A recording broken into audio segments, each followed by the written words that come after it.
She told me not to turn on the light, and I learned why. I've built a career by teaching strangers to trust the dark. I'm a photographer, portraits mostly, the kind that look like secrets telling themselves. Clients hire me because I can shape a room with a single lamp and a patient hand. Light is a lie we all agree to believe. Darkness is just truth waiting for a moment. That's what I tell clients while they settle their nerves and tilt their chins into a story. My wife, Mara, is the one who taught me to talk about light like it has a pulse. She runs brand launches, hotels, wellness retreats, rooftop restaurants that sell sunsets with a garnish. She's unstoppable in a crowd and graceful in a crisis. The first time I shot her, the photos came out like fate. Her eyes not just reflecting light but making it, her mouth holding a private laugh I wanted to earn again and again. After we married, she would sit on the kitchen counter and watch me calibrate lenses with the same focus I use for faces. Exposure, she'd say, testing the word on her tongue like chocolate. It's just a fancy way of saying how much you're willing to show. The night this story begins, Mara came home late and said she had a headache. It wasn't the time that bothered me. Launch weeks are nights pretending to be mornings. It was her voice. It came into the room after she did, as if it had stopped to check the hall for witnesses. "Don't turn on the light," she said from the bedroom. "Just come here, please." Her silhouette sat on the edge of the bed, spine a line, hands folded the way you fold them when you're praying you look casual. The air carried something new, a quiet spice I didn't recognize. Mara is careful with scent. She wears soft florals in spring, skin-warm musk in winter, and nothing at all on days she says the sun is enough. Tonight the air around her had a peppered sweetness, and underneath it a cool, metallic note, like a glass just lifted from ice. I made a little stage out of shadow, just enough glow from the street to find her knee. When I knelt, the dress she wore sighed under my hand, silk crepe, not the linen she'd left in this morning. "Where'd that come from?" I asked, keeping it light. "Wardrobe at the venue," she said, fingers skating into my hair. "They wanted me in something that matched the tablecloths." She was warm under my palm, but her body kept half a step back, as if waiting for a cue. I kissed the inside of her wrist, the place where her pulse talks. Her skin tasted like the end of a glass of champagne, the memory of sweet more than sweet itself. She leaned forward, forehead to mine, and for a few minutes we remembered ourselves. The familiar shape of her shoulder fitting the arc of my hand, the slow hush of breath sinking without being told, a kiss that pressed deeper not for show but for shelter. It was safe, slow, and specifically ours, and even as we moved together I felt the dark doing what good dark does. Holding us, yes, but also hiding something we both, for the moment, agreed not to see. When she slept, I traced her back with a fingertip, just a line from shoulder to hip, a photographer's reflex of outlines. Near her shoulder blade, my nail caught on a thread I didn't remember. The dress, hastily borrowed, had a tiny tear along the seam. It was nothing. It was something. My mind tried to talk itself into bed. It didn't work. In the morning, when I collected the dress for dry cleaning, a cardboard sleeve slid from the pocket and clapped against the floor. Hotel Bel Sira, the logo said elegant script, the sort that forgives mistakes if you make them in expensive rooms. A room number was scrawled in pen, 1542. I held the sleeve like it had heat and told myself 10 sensible lies. She'd been there for work, someone slipped her the key, she forgot, it meant nothing. I tucked the sleeve into my wallet and went to the studio to edit a session. The day's faces blurred as I moved sliders. My phone lit with Mara's texts, photos of the launch. Crystal stems lined like soldiers, a centerpiece of white orchids, donors smiling like they'd been written into history. In the third photo, her boss, Armand Vale, stood next to her with a respectable 2 inches of space between them. Armand is the sort of man who looks expensive without being handsome. He wears perfectly simple suits, and the rumor is he has someone follow him around to make sure his shoes never get dusty. "You're luminous," I texted back and meant it. She sent a heart and a screenshot of the hotel's thank you email. My eyes went to the signature line: Bell Sierra, 15th floor rooftop, rain plan in the East Suite. I told myself that every conspiracy needs a volunteer. Then I put fresh batteries in a camera and walked to the Bell Sierra before my self-respect could catch up. Hotels make everyone into a story. In the lobby, a couple conspired over a map like they discovered cartography only applies to other people. A woman in a red dress adjusted her lipstick in the mirrored column and practiced a smile that would look good even if it failed. I rode the elevator without pressing a floor and waited for someone to need the 15th. A pair of executives with laughter already in their drinks joined me, and the button lit like a confession. The rooftop bar was polished twilight and glass, the wind curating everyone's hair into decisions. I ordered club soda and sat where I could see both the skyline and the access door to the East Suite hallway. Part of me wanted the movie moment. Mara appearing with Armand, hands brushing, the easy proof pain can hold. What I got was a different kind of evidence. She stepped out alone, tablet tucked to her chest, poised and professional, and walked to the railing to take a video for the client. When she turned in the breeze, the peppered sweetness from the night before made a ghost around her. It reached me before her eyes did. She saw me.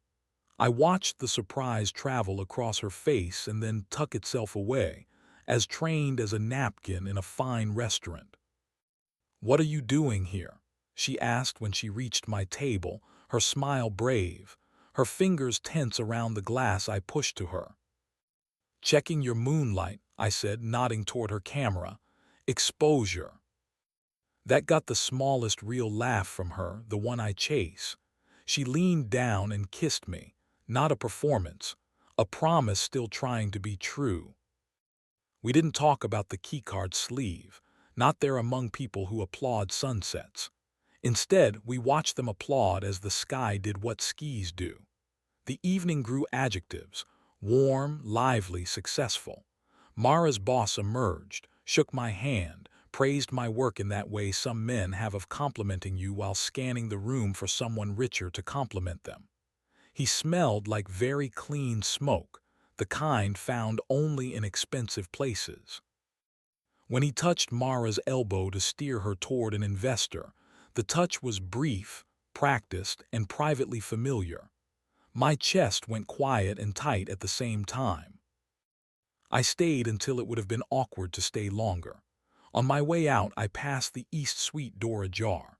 A banquet captain stood inside counting glowing votive candles like a priest. Beyond him, shadows and linen, the staged intimacy of events. I could have stepped in. I didn't. I left the hotel with my hands in my pockets, a club soda burn on my tongue, and the tired knowledge that if I wanted answers, the light would have to come on at home. Back in our apartment, Mara set her bag down softly, like a nurse closing a door behind sleeping patients. She loosened her hair, stood in the doorway, and watched me like a woman evaluating risk. "Do you want to tell me," I asked, "or do you want me to ask?" She folded onto the sofa, knees tucked, the pose she used to take when she read scripts for student plays and judged which ones were brave enough to fail. "I like when you ask," she said. "You ask like you care about the person, not the story." I took the hotel sleeve from my wallet and placed it between us. She didn't flinch. She just stared at it like it had been expecting her. "I didn't sleep with him," she said, as if she'd rehearsed the sentence only to realize she hated it. He's gravity. He pulls a room, it's hard not to drift. He flirts the way some people say hello. God." She paused, pinched the bridge of her nose, and laughed, sudden and small. "Listen to me make it sound noble. It's not. It's an ordinary, lazy danger. He asked me to meet in the East Suite to strategize after the donors left. I went. I stood in a room with too many candles and a view pretending to be Paris, and I realized I'd been leaning towards something I didn't want. I left before the leaning turned into anything else. And the dress, I asked, the perfume. The dress was wardrobe, the perfume was the lobby. That smell was everywhere, like the hotel sprayed it on guests' moods. She looked at me then fully, as if my face were the only audience that mattered. But the reason I asked you not to turn on the light, her voice thinned. I was ashamed of how much I liked his attention, not him. The attention. You know what I mean. I did, not because I'd been there with someone else, but because I understand appetite. It makes architects out of all of us. I want to believe you, I said honestly, because believing is a door and honesty is the key. Then let me make it easy, she said, standing with new steadiness. Ask me anything. What I asked for wasn't a list or a timeline. I asked for a night. Let me take you to a hotel, I said. Not his, not Bel Sira, a small one where nobody sells stars to rich men. No room numbers that sound like addresses. I'll set the light. You'll set the rules. If you want the dark, I'll keep it. If you want the lamps, I'll flood us. If you want both, I'll make them dance. Come with me as my wife. Tell me to stop or stay. And when we come home, if you need to write an email to end something that hasn't fully started, I'll make you tea while you type. She moved to me slow, like you approach a balcony when you're not sure how high you are.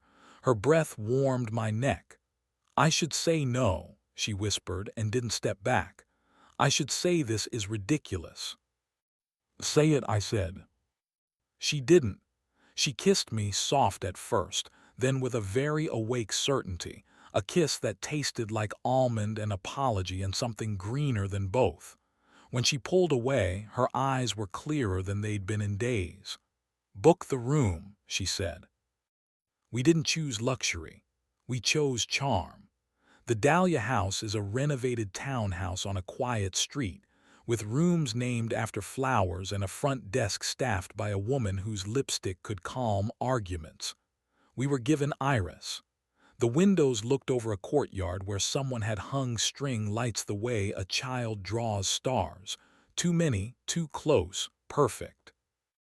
Inside, Mara touched the lamps while I closed the curtains, testing brightness with her palm the way one tests water. When she nodded, I dimmed them to a level that made the room feel like a whisper. She turned to me and lifted her hair into a loose knot, exposing her neck. I want the light, she said, just not all at once. I'm good with dimmer dials. I'm better with her. What we did next would pass any platform's inspection while failing none of the hearts. We didn't rush. We traced. We let fabric speak. Zippers hush, a button's polite click, silk slipping into a shape the air could carry. My hands learned the night's new map of her, a shoulder tense then easing, a laugh that broke when I kissed the place where her jaw listens, the quiet sigh that means stay. When her fingers slid under my shirt, they told the truth about recognition. When my mouth found the hollow at the base of her throat, it told the truth about return. There were no fireworks, only a steady widening of warmth like a stove turning from blue to blue-white. She guided, I obeyed. I guided, she answered. Gentle, certain, nothing to blur or hide. If a camera had been in the room, it would have captured two people remembering they were not a photograph.